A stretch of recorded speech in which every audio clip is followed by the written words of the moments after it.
Hello बच्चों, कैसे हो आप सब। ऊपर वाले की कृपा से आप सब ठीक ही होंगे। तो आज फिर हम लेके आए हैं अलंकार की 32 प्रश्न की जो टेस्ट वीडियो। इस वीडियो को देखने से पहले आप अपने पास एक कॉपी और पेन रख लें। और जैसे कि पिछली वीडियो को देख करके आपने प्रश्नों का जवाब दिया था कि आपने कितने उत्तर सही किए हैं, ईमानदारी से आज भी इस वीडियो को देखते हुए उसी प्रकार से उत्तर देना है। तो जिन बच्चों के इन 32 प्रश्नों में से 24 प्रश्न सही होंगे, उसको माना जाएगा कि वह बच्चा अच्छी तरह से तैयारी कर रहा है। और जिसके 24 से कम होंगे वो बच्चे भी निराश ना हों, फिर से इस वीडियो का रिवीजन करें और जितनी भी अलंकारों की वीडियो बनाई गई हैं उनको फिर से देखें और फिर से अपने 100% नंबर लेके आएँ। तो चलिए शुरू करते हैं। पहला प्रश्न है, वर्णों की आवृत्ति होती है किसमें? अनुप्रास में, यमक में, श्लेष में और युग्मा में। तो इसका उत्तर है अनुप्रास। देखिए इसमें लिखा हुआ है अनुप्रास। इसी तरह से आप अपने पास नोट कर लीजिए कि हाँ आपको ये प्रश्न आता था। ये बहुत ही सरल था, इसलिए मैंने इसका आंसर दिखा दिया है क्योंकि ये हम पिछली वीडियो में भी देख चुके हैं। तो अब अगले प्रश्न के जो उत्तर हैं वो आपको नहीं दिखाए जाएंगे। पहले आप जवाब देंगे, उसके बाद उत्तर दिखाया जाएगा। और आज आपको 5 सेकंड भी नहीं मिलेंगे। इसके लिए आपको करना है कि वीडियो को रोक लेना है। अगर कुछ समझना है उत्तर को देने के लिए प्रश्न को, तो वीडियो को रोक लेना। 5 सेकंड देने से वीडियो लंबी हो जाती है। तो आप अगर समझना है प्रश्न को तो वीडियो को रोक लेना और फिर उसका आंसर देखना है ईमानदारी से। तो दूसरा प्रश्न है, तरनी तनुजा तट तमाल तरबर बहुछाये उपयुक्त पंक्ति में कौन सा अलंकार है? श्लेष, यमक, उपमा, अनुप्रास। तो इसका उत्तर है अनुप्रास। अगला प्रश्न है, जहाँ किसी वस्तु की समानता अन्य वस्तु में दिखाई पड़ने से यह निश्चित न हो पाए कि ये वही है या अन्य, वहाँ कौन सा अलंकार होता है? तो संदेह होता है, अनन्वय होता है, प्रतीप होता है या भ्रांतिमान होता है? सोचिए जरा। हाँ, तो इसका उत्तर है संदेह। अगला प्रश्न है, सकल सुख की सीव कोटि मनोज शोभा हरणी उपयुक्त पंक्ति में कौन सा अलंकार है? तो इसका अनन्वय, प्रतीक, संदेह या उपमा? सोचिए जल्दी से। इसका उत्तर है प्रतीक। सकल सुख की सीव कोटि मनोज शोभा हरणी, यहाँ पर उल्टी बात कही गई है। जहाँ पर उपमान को उपमेय से छोटा बताया जाता है वहाँ प्रतीक अलंकार होता है। अगला प्रश्न है, समानता के कारण एक वस्तु को दूसरी समझ लेने पर कौन सा अलंकार होता है?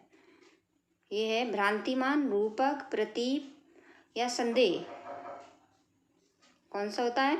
समानता के कारण, जहाँ पर समानता होती है कि पता ही नहीं चलता कि कौन सी वस्तु क्या है। देखने से पता नहीं चल रहा है कि ये वही है जो हम समझ रहे हैं या कोई दूसरी है। तो बताइए कौन सा होता है? भ्रांतिमान, रूपक, प्रतीक या संदेह? इसका आंसर बच्चे समझ चुके हैं, भ्रांतिमान। अगला प्रश्न है, राम से राम सियासी सिया उपयुक्त पंक्ति में कौन सा अलंकार है? प्रतीक है, संदेह है, अनन्वय है या दृष्टांत है? इसका मतलब बता देती हूँ कि जहाँ पर उपमान, जहाँ पर कुछ जो है तुलना करने के लिए कोई उपमान नहीं होता है, तो कौन सा होता है वहाँ? प्रतीक, संदेह, अनन्वय, दृष्टांत। तो वहाँ है, इसका उत्तर है अनन्वय अलंकार। अगला प्रश्न है, बहुत अधिक बढ़ा चढ़ाकर किए गए वर्णन में कौन सा अलंकार होता है? जहाँ पर बहुत अधिक बढ़ा चढ़ाकर किया जाता है और इतना बढ़ा चढ़ाकर किया जाता है कि लोक मर्यादा का ही अतिक्रमण हो जाता है। यानी ऐसी बात कहना जहाँ वह बात हो ही नहीं सकती है। तो उसमें कौन सा अलंकार होता है? प्रतीक, भ्रांतिमान, संदेह या अतिशयोक्ति? इसका उत्तर है अतिशयोक्ति। अगला प्रश्न है, पापी मनुष्य भी आज मुख से राम राम निकालते, देखो भयंकर भेड़िए भी आज आंसू ढालते। इन पंक्तियों में कौन सा अलंकार है?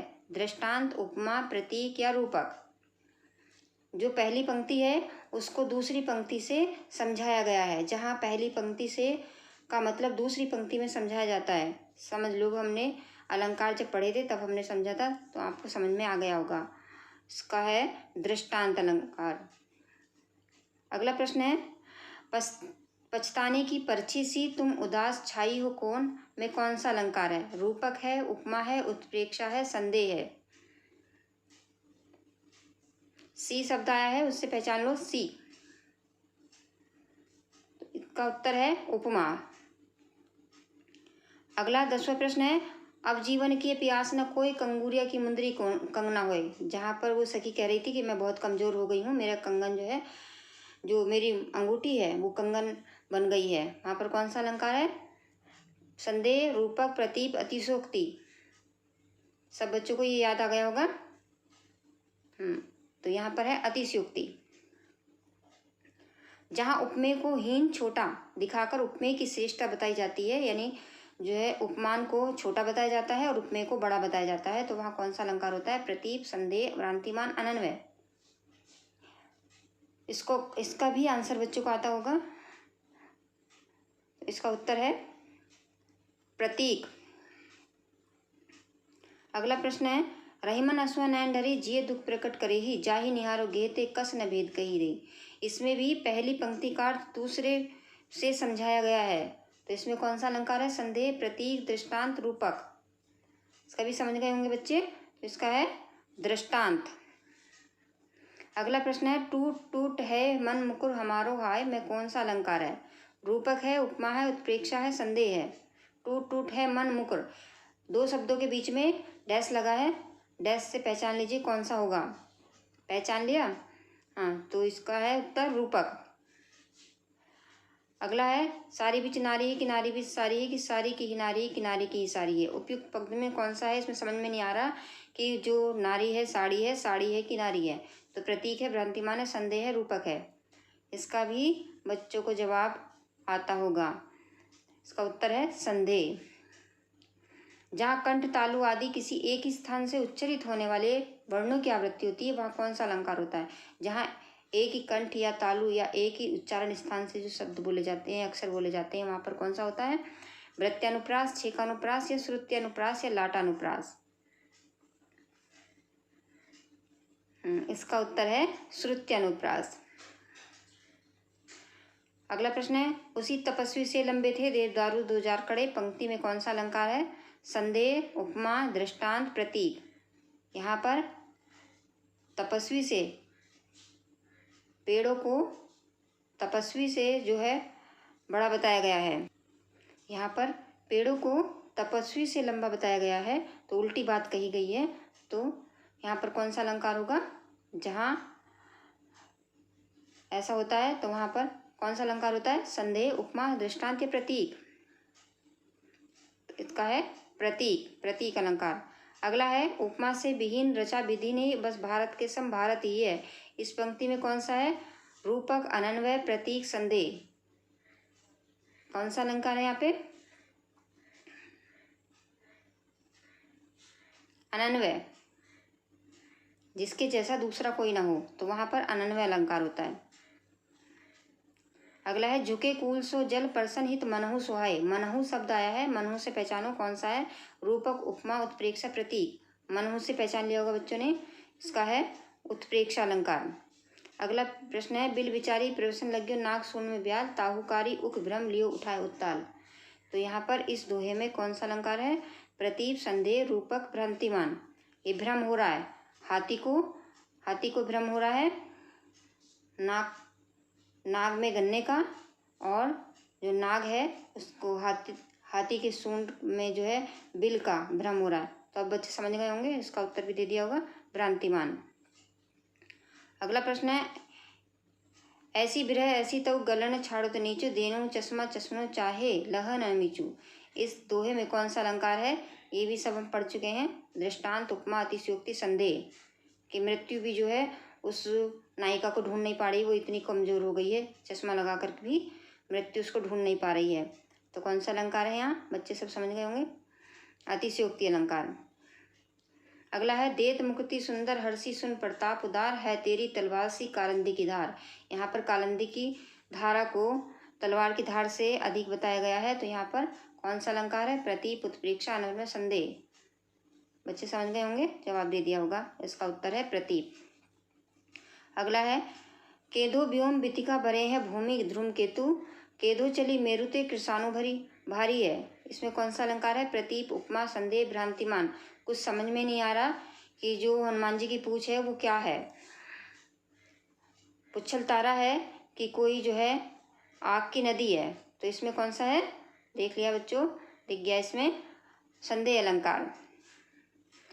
अगला प्रश्न है, दूसरे दुराज प्रजान को न बड़े दुखदंदु, अधिक जगत करत है मिली पाबस रविचंद। यहाँ पर जो है संदेह, रूपक, उत्प्रेक्षा, दृष्टांत।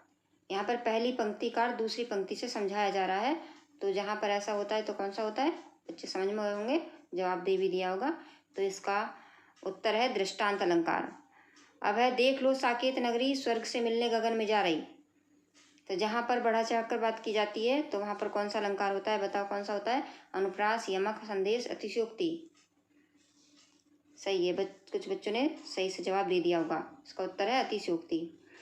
अगला प्रश्न है, पाए महावर देन को नाइन बैठी आई, फिर जानी महावरी एड़ी मिटती जाए।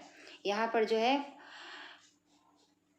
एक नाइन है, वो एक महारानी के पैरों की जो एड़ी होती हैं उसको महावर लगाने आई है, लेकिन जो एड़ी इतनी लाल है कि वो समझ ही नहीं पा रही कि वो लगा चुकी है या अभी उसे लगाना बाकी है। तो इस प्रकार से जो है उसे भ्रम हो रहा है उसे, और बार बार जो है वो एड़ी को ही छूती चली जा रही है कि शायद यही महावर है। तो इसमें कौन सा है, प्रतीक है, उत्प्रेक्षा है, भ्रांतिमान, दृष्टांत। अब अच्छे समझ गए होंगे, इसका जवाब दे दिया होगा, ये भ्रांतिमान। दूसरा है, अंबर पनघट में डुबो रही तारा घट उषा नागरी। इस पद में अलंकार है कौन सा, रूपक, प्रतीप, उत्प्रेक्षा, अनुप्रास।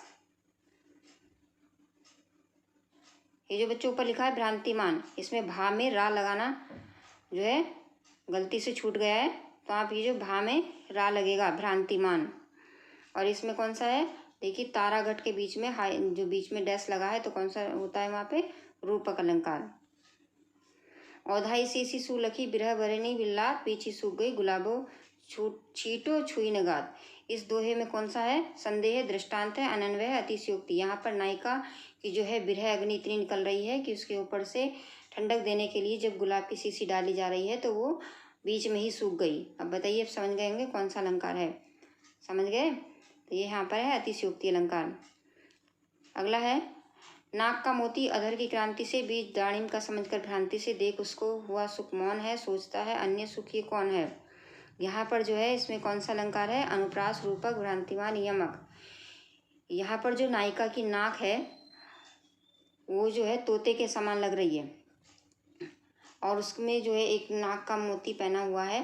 तो जो है उसको जो एक तोता होता है, तोता उसके नाक के में जो वो एक फूल पहने हुए है, तो उसको सोच रहा है कि शायद जो है अनार का कोई बीज है, और देख उसको ही हुआ सुख मौन है, सोचता है अन्य सुख कौन है। और उसकी जो नायिका की नाक है वो ऐसे लग रही है जैसे कोई दूसरा तोता, तो वो सोच रहा है कि ये जो है दूसरा तोता यहाँ पर कौन है। तो यहाँ पर कौन सा अलंकार हो सकता है, बताइए जरा। अनुप्रास, रूपक, भ्रांतिमान, यमक। बच्चे समझ गए होंगे, भ्रांतिमान। तेरी बर्छी ने बरछीने हैं खलन के, इस पंक्ति में कौन सा अलंकार है, कौन सा है, बर्छी बर्छी दो बार शब्द आया है, रूपक, यमक, संदेह, प्रतीप। तो यहाँ पर समझ लिया होगा बच्चों ने, यह है यमक अलंकार। अगला प्रश्न है, महिमा मृगी कौन सुकृति खल बच विसंघनी बाची। यहाँ दो शब्दों के बीच में फिर डैश आया है, समझ लीजिए इसमें कौन सा अलंकार होगा, उत्प्रेक्षा, प्रतीक, रूपक, उपमा। रूपक अलंकार। अगला है, चरण धरत चिंता कर चितवन चारों ओर, सुबरन को खोजत फिरत कभी व्यभिचारी चोर। तो यहाँ पर सुबरन शब्द आया है, उसके 3 शब्द अर्थ है, बताइए कौन सा? उपमा, संदेह, रूपक, श्लेष। ये भी बच्चों ने दे दिया होगा जवाब। इसका उत्तर है श्लेष। करत करत अभ्यास के जड़मति होत स्थान, रसरी आवत जात से सिल पर पड़त निशान। इसमें पहली पंक्ति का दूसरी पंक्ति से समझाया गया है। तो यहाँ पर कौन सा है? प्रतीक, रूपक, उपमा, दृष्टांत। इसका जवाब भी बच्चों ने दे दिया होगा। इसका है दृष्टांत। अगला लास्ट प्रश्न है, आगे नदियाँ पड़ी अपार, घोड़ा कैसे उतरे पार, राणा ने सोचा इस बार, तब तक चेतक था उस पार। इन पंक्तियों में कौन सा अलंकार है? संदेह, प्रतीक, अतिशयोक्ति या रूपक? इसका उत्तर बच्चों ने दे दिया होगा। इसका उत्तर है अतिशयोक्ति। तो आज इस वीडियो में हम बस इतने ही प्रश्न पढ़ेंगे। अब आप अपनी कॉपी में देख लीजिए कि आपने कितने प्रश्नों का उत्तर दिया है। जिन बच्चों ने 24 दे दिए होंगे, जिन बच्चों के 24 आए हैं वो बच्चे, इसका मतलब है पढ़ाई कर रहे हैं, और जिनके नहीं आए हैं वो बच्चे निराश ना हों। दोबारा से वीडियो देख करके प्रैक्टिस करें और फिर से 100% नंबर लाएं। तो आज इस वीडियो में बस हम इतना ही पढ़ेंगे, और आप बताना ज़रूर कि आपके जो है कितने नंबर आए हैं। तो मिलते हैं अगली वीडियो में, तब तक आप करते रहिए रिवीजन। धन्यवाद।